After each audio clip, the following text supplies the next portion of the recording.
All right, welcome to the newest episode of All Things Locks, where we discuss everything related to leadership, operations, culture, and strategies for growth. Now, today, we're going to be giving you a special AI treat. I know, what does that even mean?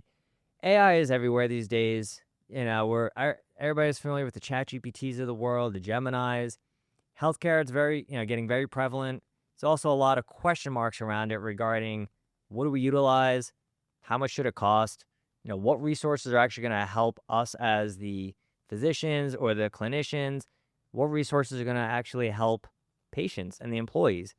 And today we're going to be breaking down what should you be doing at the growth stages of your business, right? The person who's making under $1 million might not be using, and most likely will not be using, the same AI resources as the person or company making more than $10 million. So we're going to run through, when you're at this phase of your growth, what should you be looking to do? And really not just how much should you be spending. So it goes way beyond budgeting. It's also knowing what is the actual purpose of the AI and the tech that we're bringing into the company. So we're hitting all of this and more, including some cybersecurity advice that you guys are going to want to catch at the end of the episode. We'll see you there. You good? Yeah. All right. So yeah, let's get this bad boy started. So, when we were talking last week about just financial aspects of AI, right? We know right now there's still such a, where's AI in the development, but aside from that, there's just a lot of talk with business owners, particularly in healthcare, just how do we actually incorporate it? But then one of the things, and you brought this up, which I thought was a great point for having this episode, is also how do people know how much to actually spend Mhm. on the resources they're going to bring in that are AI, and then also knowing, all right, what do we actually need as we even just build up and scale, right? So it's not, I'm making $500K, but I need the $200,000, AI play versus the big company that's also maybe not spending enough. So this is why, I really wanted to kind of talk about not just how much this is going to cost to bring AI into our practice and how to do it safely, but just, why is it actually necessary? Really, and I say that too, dude, because I see a lot of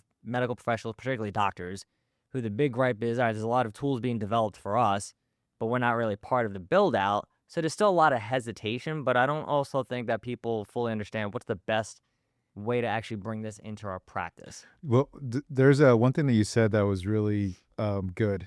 Just right now, where if you're saying like, all right, there's a location that's doing like 500,000 or doing $1 million or whatever it is, but let me get the $250,000 thing. And when I hear someone doing that, it's like, oh, they don't know any better. And so I think that industry where they sell the software, they're kind of hoping that people don't know. Yeah. Right. It's so they'll sell it to anyone because that the name of the game over there is sales. So how does one equip themselves of like, okay, based off of where I'm at, this is actually what I'm needing. This is what I'll eventually scale to. And it's kind of one of those answers where I hate saying where like it really does depend. It depends on your practice, depends on your people. I mean, if you're running like a telehealth service, Yeah. like that might be extraordinarily different than if you have like 50 nurses under in your hospital. It's gonna be so different. So I think that's kind of where people need to be, because already in running any type of business, there's a lot of things you have to be really, really good at. So, and AI is just a component of something that can help you be more efficient and work better. But you're still needing like finance and like operations and everything else, and actually doing the work of leading the team and holding them accountable and having that right structure in place, and also just being a brilliant doctor. So the load is big. And then so when someone's saying like, hey, this is going to solve your problems, almost that magic pill thing, it's just $250,000. Yeah. They're like, fine. Because all they're seeing is AI is the next thing. 100%. You know what I mean? Yeah. Obviously there's a ton of hype, and there's still also a lot of question marks. So, Yeah. I do see what, we have going on too, is a lot of people, they get FOMO, right? Well, I got to do something because everybody else is doing it, or that company's doing it, and then they're comparing themselves to maybe Microsoft or a large hospital system. It's like, well, they're doing it. It's like, dude, you had 20 employees. This place has 10,000. It's not even close. So that's part of it too, is they have this hype, and it's just, I should be doing it. And I'll be brutally honest, I don't know if you do have this happen to you. Sometimes I feel like as if I don't know jack shit about AI. I'm like, you see new It things is coming. it is to be fair to you Yeah. and everybody else that's listening to this. Like I can't think in my lifetime, and I'm turning 39 in July, that I have not seen anything evolve at this rate ever Yeah. on anything in my life. And that's without even quantum computing kind of really kicking in. And, Yeah, but sometimes too, I feel as if I don't know anything. right. But then I talk to some other people, and I've talked to people who are in the AI space, and they go, dude, you're about 90% ahead of the general public. Like, you're doing fine. Yeah. But with the way, like, to your point, the way things are moving, like, I got to be so behind that I just, let me get something and, hope for the best. So it's also understanding then, too, is, and we talk about this on the show, is what kind of strategy do you actually have in place for this versus just, willy-nilly, like, let's just get something so we can feel that we're now an organization that's in 2026 since we've adopted these new technological advancements. Yeah. So yeah, man, I think, part of what we look at the stages of scaling based on budget. We look at certain things that are really necessary, and me and you've done a few webinars and presentations, and we talk about the burnout. Is one of obviously the biggest challenges in healthcare, and when you talk to anybody who's doing documentation, will say that's the biggest gripe. It's just documentation or the administrative burden overall. It's getting on the phone or having to submit stuff via The portal. note taking. Yes, the note taking, pre-authorizations for insurance, all that stuff.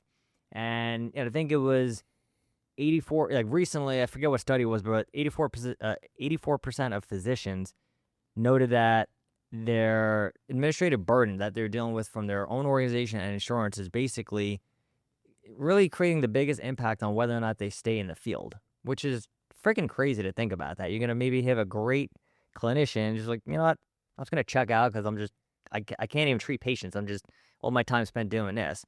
And then I think 75% of them said if they reduce their administrative burden, that a lot of their overwork and burnout would greatly decrease to the point where they actually felt very comfortable staying in the field. So I know we're talking about MDs and all, but PTs, they're the same. That's their biggest gripe too. And that's actually number one reason physical therapists quit. It's the amount of paperwork and shit.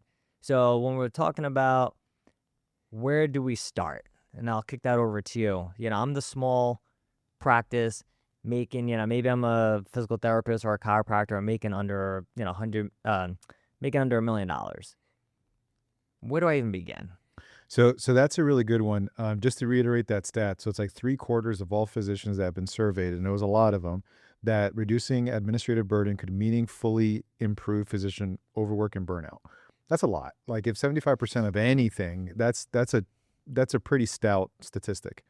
So right there is kind of the biggest thing. So you want to look at what is frustrating you the most and what's causing the most stress. And that could be a multitude of things in one's business. You can have a doctor that just for whatever reason, the note-taking side of it, the admin side of it is like, it's not that bad for them.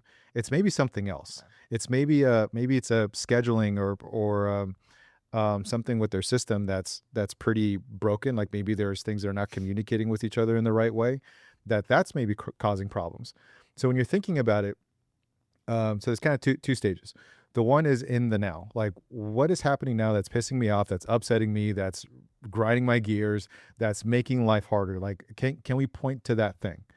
And usually it's the administrative side of things. It's like, it's this thing. Like, okay, great, got it. And then it's easy from there. It's like, all right, what is available out there that I can get that's very, very cheap or free, or something that I might have to pay for at a premium that can solve that problem? And start there first. And then the next question after that is like, if your practice were to double tomorrow, like if you got double the patients, doubled everything, what would break first? Well, what's the thing that would cause the most amount of pain, pressure, and then work your way backwards from there. So I'm a strong believer in having an immediate pressure release. So what is that pressure release? So if you find something that's administrative that helps you with your administrative duties and that even reduces that down by, let's just say 20%, that 20% is rather significant. Yeah. If you had like 10 out of 10 pain in your knee and we reduced that down by 20%, you feel that difference. If your car gets 20% better gas mileage, you feel it. So those little things can really mount up, and then from there you just build. Yeah, everybody's saying, how do I get 20% more gas? So when we think about the things that we're incorporating into it, right? I look at it when you're in a practice making under $1 million. More often than not, it's the owner doing Everything.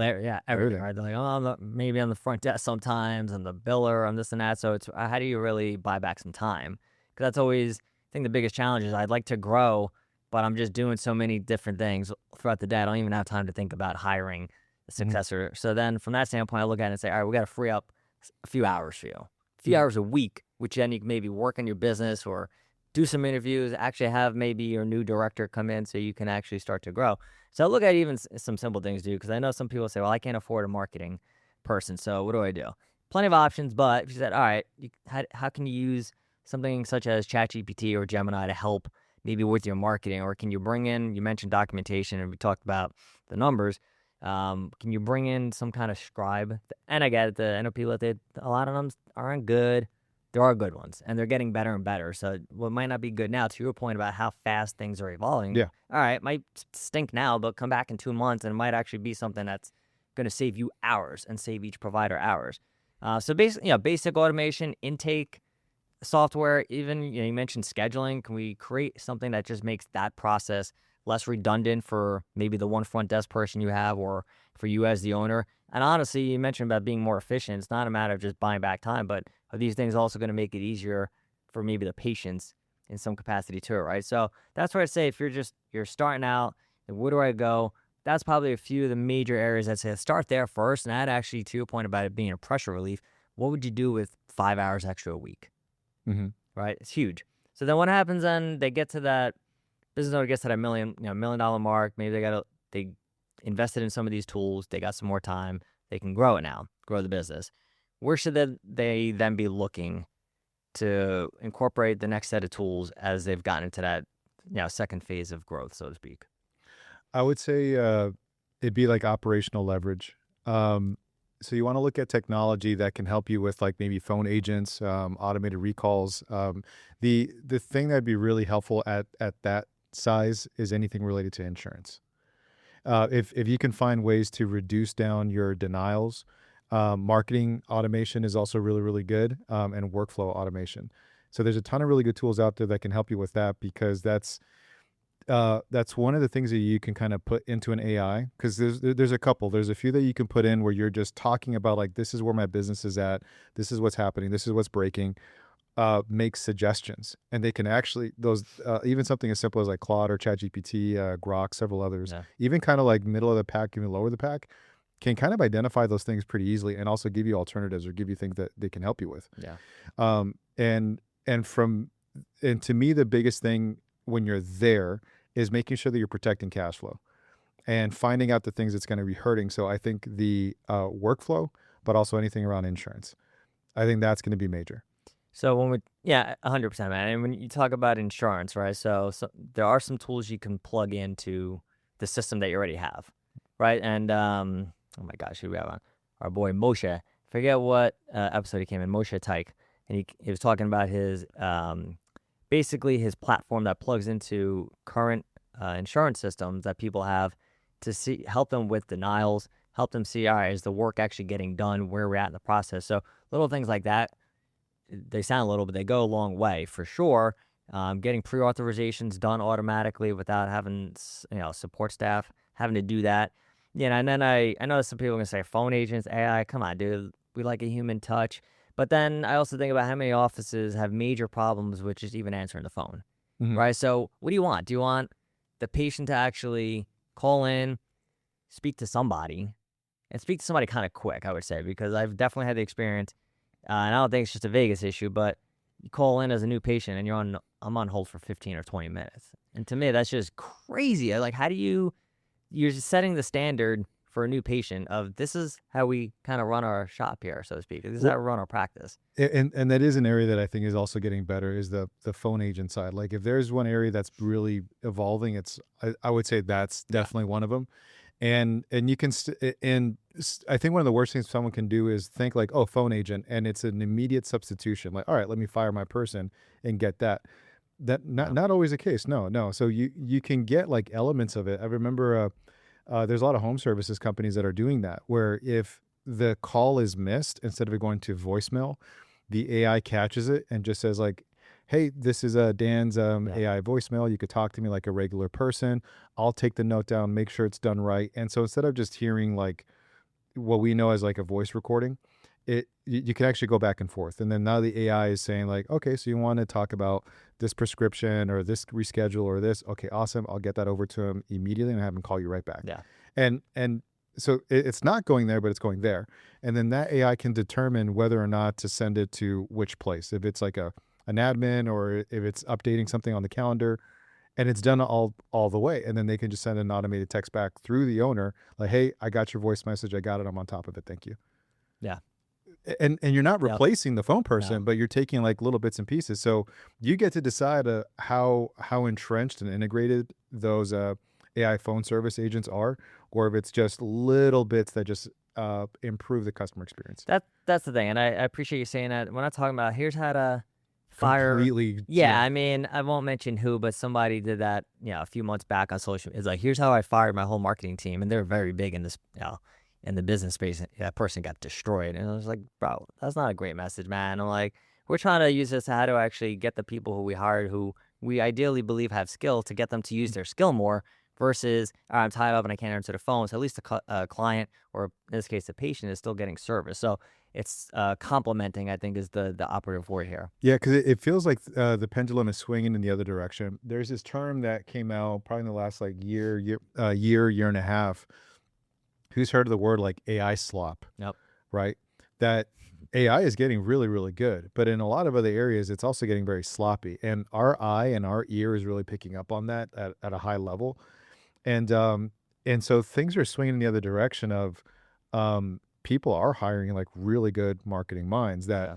they know how to like, they're actual humans. They know how heartbreak is. They know what it's like to have a shoulder replacement, or they know what it's like to have a torn ACL. They know this thing. They know how embarrassing it is. An AI doesn't do that. It just replicates what's there. So that human element is really, really powerful. And I think as much as this AI side of things is really enhancing, and rightfully so, it also is illuminating the fact that we need each other. So as you're scaling and growing your business and you're figuring out what AI needs to be integrated and what maybe personnel need to be pulled back, but you also need to identify which personnel that are the untouchables, that you should not touch them because they're carrying so much weight in your organization. They do really good stuff, and not have that shiny object syndrome of like, oh, let me get this, and then it actually tanks your business. Yeah. Because that happens a lot too, man. Yeah, you talked about, what was the example you gave? What was that one company that they just basically shook-handed their whole staff and hired AI, and then their customers was just saying this sucks? So there's a case study. I think it's Klarna. Yeah, I think there you Klarna go. what it That's was. the one. and I think so. They're in financial services. They do like loans and layaways and all kinds of things. And they switched everything out, and they dropped significantly. It almost destroyed that business, where now they had to hire a lot of their people back, because people do, especially when you're dealing with someone's money, the accountability factor of talking to a human is massive, instead of talking about your money with like some kind of computer. And I don't think healthcare is that far off when you're talking about your crazy gas, or like your messed up knee, or something that's happening. You want to talk to someone that's like, when they say, I understand, They really do. you feel it, and Yeah. they do. So now we got to the point where we're making $5 million and beyond, and obviously this organization's making significantly more than that. But once you get to that point, what should a business now start thinking of? So we look at it's called like enterprise infrastructure. So and also that 5 million, I won't want to put like an asterisk there, because 5 million with a chiropractic office versus maybe a surgery center, Way different. way different. Yeah. It's night and day. So this is one where you really want to take into account the size of your team, your your revenue, the services that you're offering, how many transactions that you're doing, so or how many insurance claims you're doing. So there's a volume component in here that it really swings, and it really depends. But the reason why we're throwing that number out is because usually when a business is hitting these numbers and beyond, there's cash flow percentages that are kind of the norm, right? And you want to allocate a percentage of that goes into APIs and reporting, and cybersecurity is huge. Governance, managed IT, maybe an MSP, a managed service provider, fractional CIO, right? Chief information officer. And so you want to have those things in place, because you want to safeguard against any potential threats down the road. And having those moats in place is really, really important, because usually when the businesses start growing, you're kind of in this gray area where businesses start to get targeted, right? Yeah. Oh, yeah, no doubt. Yeah, it like no one hunts like a doe, right? Like a deer. It Yeah. is the massive Yep. deer for sure, but usually those can withstand a lot. It's kind of the ones in the middle that can get picked off really easily. And that's kind of some businesses in healthcare for Yeah. sure, where they can get picked off, and we'll touch on that here in a second. Yeah. So I mean, a lot of it, the two biggest things in this area, really, to your point, is a lot of safety, right? Because Safety, yeah. now you're on the radar of some people who are not in healthcare and want to take advantage of you. So it's Scammers, yeah. all that, yeah. So it's that aspect, and then it's also knowing how to utilize, and we mentioned about billing, but utilize the right AI and the right tech to really fundamentally compress your revenue cycle management process and really get your fully understanding of what's being paid, what's not being paid, what do our denials look like. There's a lot of organizations that this is really one of the most important aspects of the whole business, obviously, but they treat it as if it's not. And, I got people who do this for a living, and they tell me it all the time, like, dude, nobody focuses on it, even though it's literally the system that gets you paid, which is just crazy to me to think like that. So that's one aspect as well. It's just really knowing how do we get our time down. And even the second aspect is a lot of us as we grow, it's very easy then to just to not focus on certain things because we're just making so much money, right? It's the mentality, oh, hey, when I'm making $500,000, well, now I'm making 5 million, so big whoop de do. Versus, all right, where are we maybe losing some revenue? So going back to even that billing, that revenue cycle management, it's, and I'm not really focusing on what we're getting denied on, or I'm not focusing on out of every denial that we do, we put into the insurance to get paid on it. I don't even focus on how many of those actually get paid. Like I have no clue, Mhm. right? So you have no data. So the whole point of even just tightening up and using AI for your RCM is also to just, all right, I don't have to have a whole billing team that's going to cost me another $500,000. What can I plug into that's going to help us and also reduce the burden? The more, to your point, the more claims you have. So if you're a chiropractor or physical therapist, and it's usually, well, if we want to get a lot busier, we're going to have to increase our visits to a degree. All right, where's that workload go to? So now is it, all right, I got to hire 2 or 3 more humans? To your point about, well, what if we exploded 50%? What would you do? It's like, no, we need to also have these right systems in place to actually help us. So, Yeah, yeah. So we're talking about having the right windows inside of your business, so you know exactly what's going on. Because what you want to identify too is the trends of the business. So the trends of your business at 1 million versus 5 million could be night and day. And so if you're not keeping an eye on your data, and you realize like, oh man, over time I'm actually losing money over here. The volume is higher, yeah. but the amount of claims that are going through is actually reducing. So if you're not plugging those holes, what's going to happen at 10 million? What's going to happen at 15, 20 plus? So it gives you that chance to really identify like where some of the kind of leaky holes of the ship are. And sometimes one of the things that can plug those holes really quickly and effectively could very well be AI. Yeah. Yeah. And I'll add to that a little bit because we're talking about obviously you're doing really well business wise.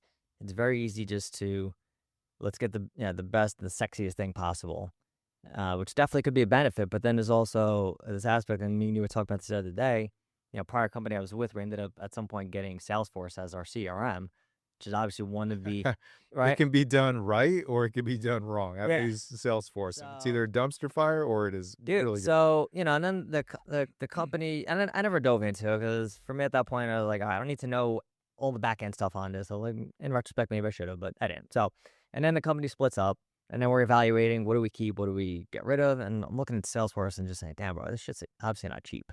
So do we really need this?"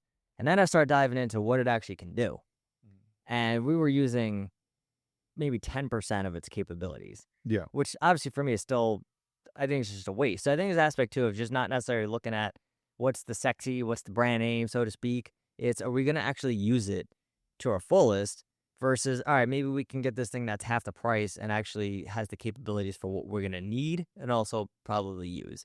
Yeah, I mean, imagine buying like a two like an amazing Ferrari car that can go 200 miles per hour and you're only driving at 30. Which true saying those That people.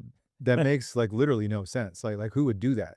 But people do that all the time with their tech stack, Yeah. where they're getting and nothing wrong with like Salesforce, but if it's being under leveraged or underutilized, you're kind of throwing away money. You're kind of pissing off team, and what's eventually going to happen is that now you brought in a system, and the system is being under leveraged. You're paying a lot, and now you're thinking like, all right, I'm going to get rid of it. And then you have to replace it, and you have to retrain the team, and you lose productivity.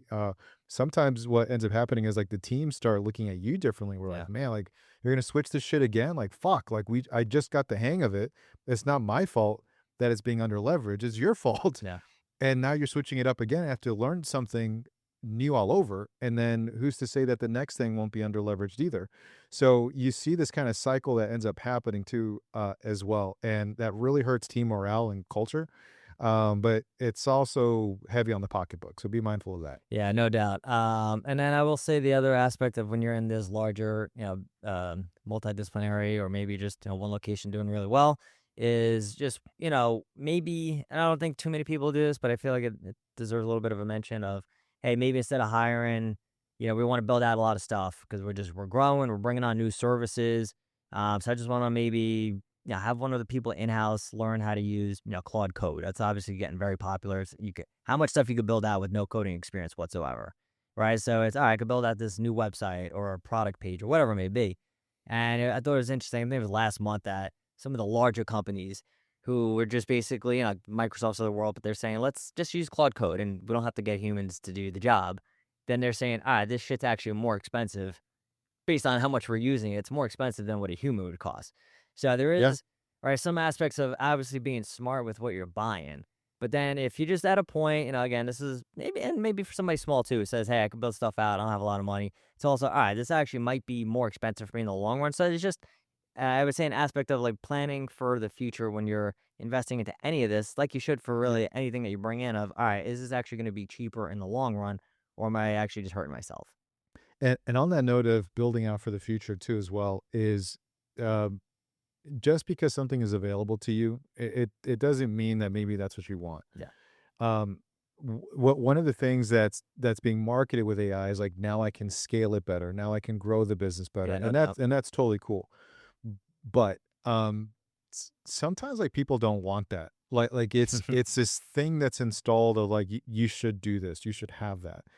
And but it's perfectly fine that if you have a $15 million business and it doesn't matter really what kind of business it is, that you're like, I actually like being here. I don't have aspirations of turning this into a $150 million business. I don't want to 10x this thing. Yep. I actually really love being here. I love that I have a tight knit team. I have a community that respects me. I love the office that we built out. I love this, and I'm really good with this. And if I can find some AI that can help me maintain and just kind of keep it Gucci, then that's fine too. So if you are of that mindset and you're thinking, I actually like where I'm at, and I just want to maybe integrate AI so I can expand on margin or so I can be more efficient. I don't really want to touch my top line revenue, but I want to increase my EBITDA. I want to increase my cash flow. That's cool too. And there's nothing wrong with that. And if anything, I rather encourage you to like you start there first. And if you really have that itch, that fire to scale it and like true scale, not just continue to grow, but true scale, then that's something that you're going to internally know that that's like deep in your heart that you want to do. So, I'll say this one last thing on that is that not everybody has that. That's like probably less than 5% of CEOs that like actually have the heart and the balls and the wherewithal and the mindset to actually do that. So it's totally okay to be on the other side of that too, of just like, I want to grow it. I want to get it more efficient. I want to make it easier. I want to serve better and be kind of at this range, but I don't want to take this thing public or anything like that. No. That's totally fine. The balls. Yeah, Yeah, I the mean, to balls your to point, do it. that Yeah. that's most people, right? They just, I mean, at the end of the day, you said I have $15 million company, and most people are like, that's shit. Like, man, No, well, like, that's a good yeah, business. I mean, Yeah. not everybody's a fucking billionaire, nor do you need And to you be. and you know a lot of the people they're like, "Oh, I have this," like, a lot of them lie. Yeah, There's a lot of get out of here. influencers and gurus out there where it's like, "No, man." Like, and what's funny is that, so there's some, like, influencers out there where, like, they'll have a CMO, and that CMO works with, like, a ton of other people. It's like, he doesn't have what he has. Like, this woman over here that says this, like, we actually did due diligence behind her because they have, like, military connections, and they're like, she does not have anything that she says that Yeah. she has. So So don't let that shiny object thing syndrome kinda get you with big brands like Salesforce and everything else. Not that they do bad work, but then also the wave and avalanche of all these new gurus that are all of a sudden AI experts out of nowhere. be mindful of them too. Yeah. That is definitely There's some good ones, yeah. but they're not all good. No, I mean, but you made a point about if you're staying flat on your revenue, or maybe just all right, Yeah. we'll just go up 3 to 4% or so, meet normal inflation. That's fine, but you want to increase your your margin, so to speak, right? I Yeah. mean, at the end of the day, too, it's just I think you just mentioned a really good point there, which is somebody saying, we're making this much money, and then there's a ton of business owners who really look good on paper, and then they have no cash. Like they're No so cash. right, they're cash poor. You go, hey, I got a $50,000 investment deal for you for this real estate. I can't afford that. I barely have any money in my account. Like, Yeah. I think you're making $15 million a year. It's like, well, Yeah. You can have a $15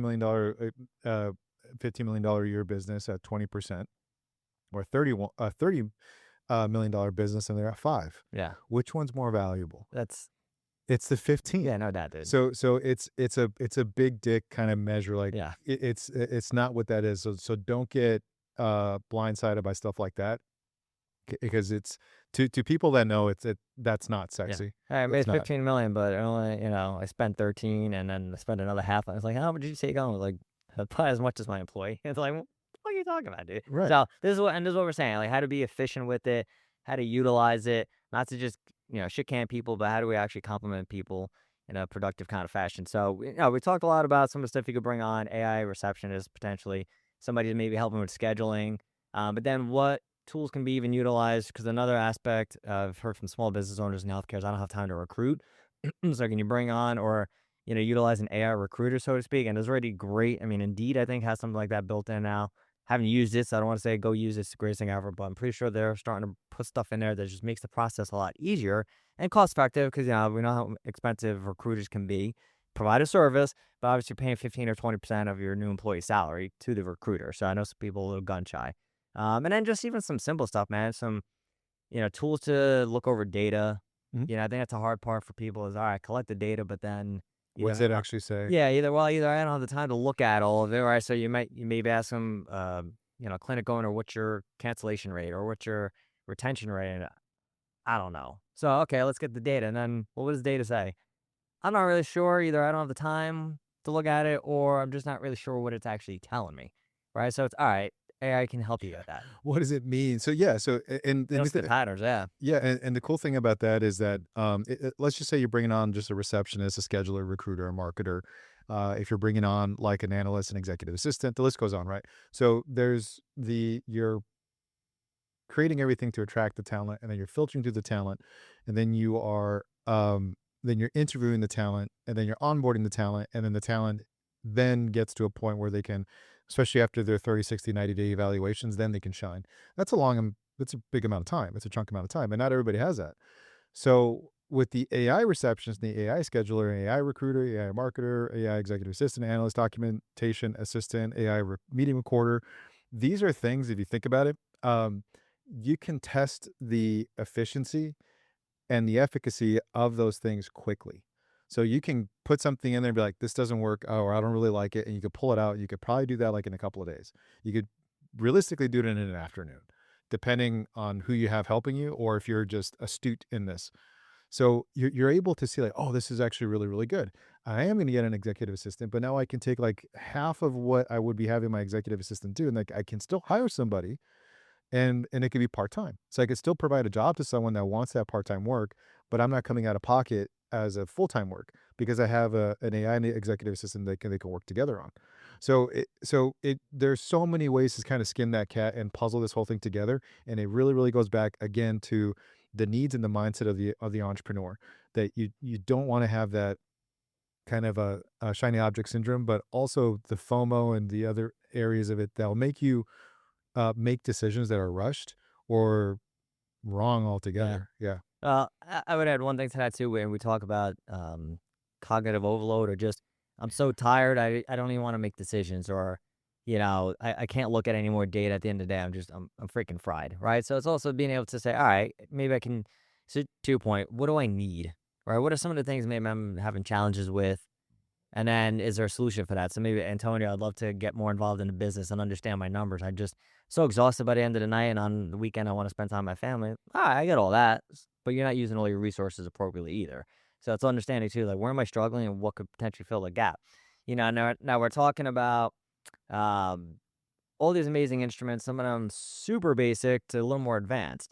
But then, and we mentioned on the last growth spurt, what do you have to start really focusing on is cybersecurity, PHI, HIPAA, and that's definitely an area that a lot of people think, I really feel like that's one of the areas that people actually look at that and say, that's why I would really not want to maybe bring AI in because I'm not sure if it's HIPAA compliant or am I going to get punished and fined or, and some serious crap. And we see, I don't actually think people even understand the shift in terms of cybercrime towards healthcare. I think we always know that it's been just, all right, it's consistently one of the top fields. I think if you're in the know, I think kind of the general public maybe doesn't No. because it's because that's scary. Like imagine who is oh man and forgive me, but it was someone that we had on that was talking. Was it Larry Trotter? Larry Trotter, yeah. And he was talking about how like there's people that have died because of it. And so I can totally understand that there's like hospitals or clinics that don't want that information out there.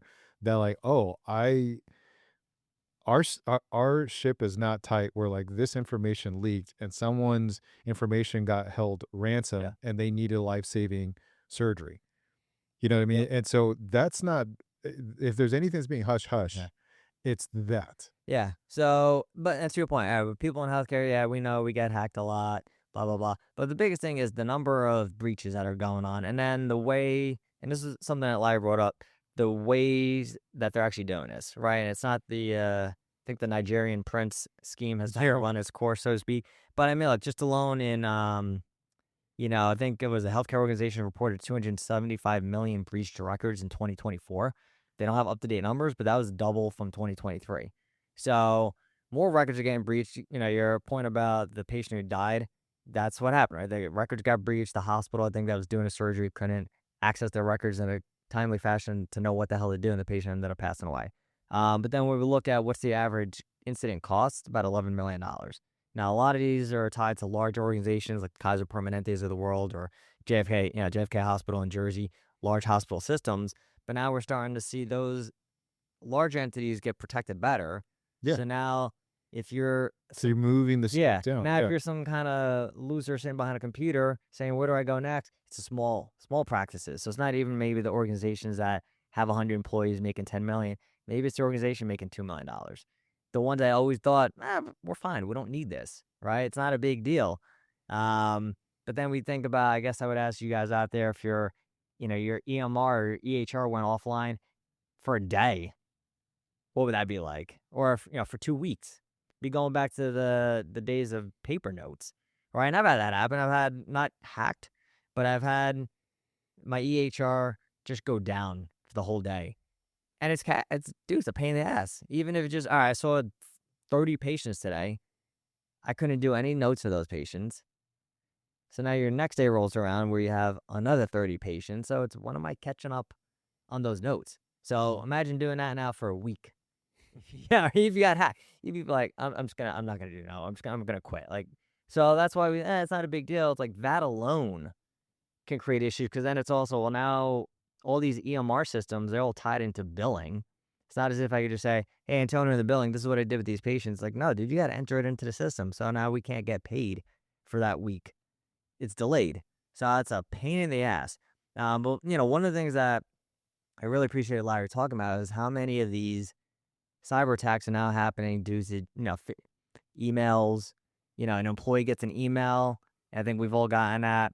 And they click on a link that they shouldn't have gotten, and now the hacker can kind of get into your system's Wi-Fi. So that's really where I think we're seeing about 35% of the hacking attacks are now phishing and just bullcrap scams like that. Where, there's a chiropractor in town, and he was complaining to me a few weeks back. He got bought out by private equity, but he was complaining, dude, they have me watch so many cybersecurity videos. And I go, yeah, that's probably a good thing. Here's what's going on. And he just looked at me like, so it's probably a good thing that having to do that so you guys don't get screwed. He's like, oh shit, I had no idea. So 2 point, even people in the space, they don't really fully know, but And that was before he got bought out by private equity. it was after. No, he got Oh. bought out, and he's just like, yeah, now they're making me watch all these crappy videos. Like, it's probably a good thing they're doing that. Yeah, they're trying to protect their assets. Yeah, no doubt about it. It's like they have 20 organizations, under their umbrella. It's like they don't want to get hacked. But That's what we're seeing now too, man. It's just a lot of it's more hacks due to employees, and it's not the malicious crap where it's like, "I screw you guys, I'm quitting. Let me just." It's people like, all right, I got an email, let me click on it. All right, it sounds like coming from the radiology center, boom, and then all of a sudden now they get into your system. Mhm.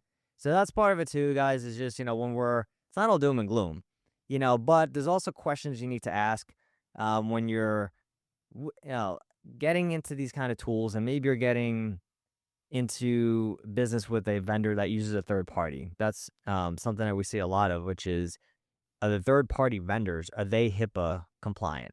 Right. So when we're talking about governance and regulations and rules, there's stuff that, again, what's going to protect your PHI, your health information? What kind of agreements can you set up with these vendors? I know Larry was talking all about SOC 2s, and, it's just really understanding. And again, I'm saying this and we're talking to you, we're not the AI cybersecurity experts. But there are certain things that if you're getting into, it's just, all right, don't just look at it and say, hey, it can improve my efficiency by 20% and make us more productive and it's going to help the bottom line. Yeah, that's all good and good and all until you actually get hacked and then you're losing thousands of dollars. So, I'll toss this over to you, Antonio. What are some things that maybe one if I'm talking to a third party event, company, maybe they use third parties, I should say, what are some things that maybe you want to see that they supply that can give you a little bit of comfort, to know at least they have an understanding of what needs to be done here versus, all right, this company doesn't seem like they got their shit together and I might be at risk. Yeah, so there's a couple documents that you can get, and again, we're not the AI experts, but we just been doing our own research, and one of the things you want to look at is an AI business associate agreement. That's one thing you want to research. What it essentially is, it's a legally binding contract required under HIPAA when an AI vendor creates, receives, or processes protected health information. So PHI, we threw out that acronym a couple times. That stands for protected health information, and it ensures the AI vendor safeguards the data and complies with federal privacy regulations. So you want to ask those things. So if you want something like that in place, and if that vendor is refusing to sign a business associate agreement, that BAA, you should probably end that conversation pretty quickly. So in other words, they're saying like we don't want to comply with that. We we don't want because you don't want that liability where you're bringing in somebody into your business in some way, shape, or form. Whether they're helping with you with the AI and they promised you really great things, that Yep. business associate agreement also holds them liable. So it's like if your stuff is so good, we want to have this in place, and you see it kind of in a lot of places too, like in different industries where like you want to have warranties on stuff. You want like, hey, if this new installation that you did on my house and it breaks and this happens, you're gonna fix it, right? You're also liable for this, right? And it's kind of the equivalent of that, but from a cybersecurity perspective, from a technology perspective with your business. So that's definitely Yeah. one So that you're you want saying to don't have. just give them the old, yeah, we'll take care of it. Don't worry. Like, Yeah, yeah, we got it. Oh, that's a thing, and then it's like, no, at this day and age, you want to be held accountable because sometimes yep. those folks are in cahoots with each other. As messed up as it sounds, like as Dan said a minute ago, 275 million breaches in 2024. That was 2 years ago. So again, there was like 130 million 2023, 275 million 2024. We're in 2026. Do you think the number went up or down? Who knows? Yep. I'm guessing it's going up. And so these scammers are getting sophisticated. They're even more sophisticated. So you have these kind of businesses that could be working on the back end with them. You want to be smart with that too. Another one is called the 0-day data retention clause. So a lot of generic AI companies make their money by using your data to train and improve their models. And in healthcare, that's a direct ticket to a lawsuit. So you must contractually verify that the vendor has a training opt out or a 0-day retention policy. So your patient data must be processed in a secure and volatile environment and destroyed immediately after the note or output is generated. It can never live on a live external server to train a public model. That's one too. Yeah. I didn't know about that one. That one was really interesting too. Yeah, that like, oh, we're gonna use your data to train on. That's cool. We got patient data here, so but stuff you don't think about, right? It's just like, why would you do that? Like, well, it's more information for the system, better trained. Um, but then we talked about third party supply chain, so to speak. So it's I'm doing business with you, but then you're not telling me that you're getting other products from somebody else that's going to basically be involved in the whole, Yeah, either white label or yeah, right. So subcontract it's it like, out. Yeah. yeah, this is my product. I'm like, no, it's not. You bought it from Joe. He charged you 1,000. Now you're charging me 2,000. How's Joe's security? I don't know. Like, then why would I do business with you? And Right. and and that's the thing that they don't always disclose too. Like that's where I see like a lot of lies happening where they're subcontracting out or white labeling is kind of what they Yep. call it too. And they don't disclose that. They'll say, yeah, it's all under our umbrella. Yeah. So I think that's where Larry was talking about getting a SOC 2 or a high trust certification. Basically, it's where is the information being processed, and what subcontractors do you have? So, and again, these are important. It's not just I asked the right questions. If somebody's unwilling to give you that information, you walk away from them. Because if they're unwilling to tell you, again, if you're doing nefarious bullcrap or unethical, yeah, I'm going to try to hide that. But if somebody's doing everything by the book, they should, all right, here you go. You gave me questions. Here's your answers. These are, the people that we're using end of the day. Yeah. Um, So the natural progression is I have a business. I want to get it better. I'm constantly hearing that AI is going to be the thing. I want to integrate it. There's shiny object syndrome. I want to get whatever it is. Give me the most luxury, best software out there or AI out there. Give me the cheapest, whatever. And then there might be a point where like, hey, maybe I should get like an AI integrator, someone that can help me. And those are the questions. These ones where you're asking for like third party supply chains, the 0-day data retention clause, a BAA, that's where they get applied. Because if you are going to get help, which is a good thing, if you do get the help and you get someone that is legitimate, someone that's good, they know what they're talking about. Oh my God, it can do so much for your business. But you want to ask those things also to verify that they are who they are. yeah. What are what are some things that major takeaways, not necessarily takeaways, but few things that you would recommend to basic stuff to keep us relatively safe? Pay your taxes. Yeah, so pay your taxes, get some weapons. No, but in the cybersecurity, somebody, oh my God, like where do I even start? What are some basic things that somebody could do right now? um, Gosh, the first thing you can do is just run an audit. So let me kind of backtrack. So a good action plan, like 5 controls. Uh, I like that. Well, what do yeah, you mean by audit? Because I think that's part of it, right? Is yeah, going through where we're actually at currently. yeah. So when I'm saying like doing an audit is look at your emails and your email security. That's where I've personally have seen people. I remember I had this job like 7 years ago, 9 years ago, whatever it was, and I remember a coworker literally like charging her own credit cards for gift cards that she thought was on behalf of the CEO. And we were like, "You idiot! That's like the oldest play in the book. Like you stupid bitch!" Like we were. She was awesome, but we were like, how could you fall for that? And it all starts with like email security and email protocol. So those gateways are really really important. Also, backups, immutable backup. So if anything happens, you mentioned, having to take notes kind of in the dark as if it was the 1980s. Yep. Something as simple as like multi-factor authentication. And this is on remote access stuff too, formal data governance, and regular tabletop exercises that include clinical operations. Yeah. So I think part of it too is just what are some of the small stuff. And again, I think we think about everyday life, right? We have two step, and I was like, I don't want two-step factor. Another Slows me. passkey. It slows me down by 2 seconds. But again, this is stuff that's going to prevent somebody from getting in.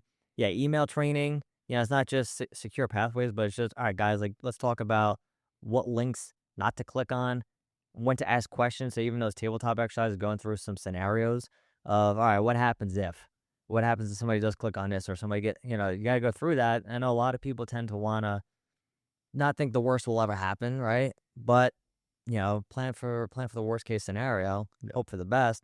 It's got to think it's going to happen. It's probably not going to happen to any of you out there, but for the people that it has happened to, like, I wish I had trained for this. So, that's definitely some big takeaways for sure. I think really, when we look at the things that I would want you guys to take away, and then I'll kind of toss it over to you, dude, is that just understanding that your name of the game is how to, yes, if we're running a business, at the end of the day, you say, I want to make, good money, but it's also a matter of just how do I not live in the business? How does the business not consume me? So it's how do I use these things to help my employees, help the patients that we're trying to take care of, help myself as a business owner?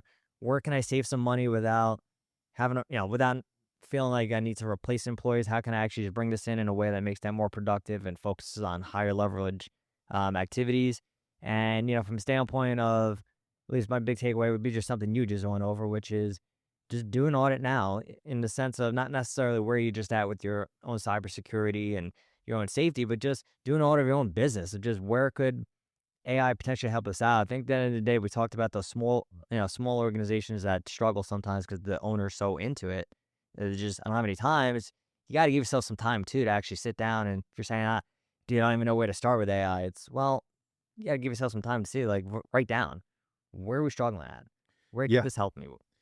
Oh, 100%. So, a lot of people have used like a SWOT analysis on their business. So, strengths, weaknesses, opportunities, and threats. But you can also do that departmentally, and you could do that specifically with this, like with your tech stack and with cybersecurity. So, like, what do I have in place for my business that's actually rather strong? What is weak? Where's an opportunity where I can maybe integrate some AI? So you're looking at it from the lens of, are there some software? Is there some AI out there that can make my life easier? And then with what we're talking about with cybersecurity, are there gaps in what I have that a hacker can come in, a scammer can come in, and what are those threats? So you're constantly pointing to the problem, and using even something like as a basic like SWOT analysis could be really helpful on that side. And if you're really like, I'm really not sure like how to kind of walk through that, that's where I probably recommend like getting a something as simple as ChatGPT and like walking through that, and they could ask you those questions too. Yeah, Yeah. love it. All right, guys. Think we covered everything. Again, we're not the expert. Check in with your cybersecurity expert. Look at your system. But appreciate you joining us. We'll catch you next time. Later.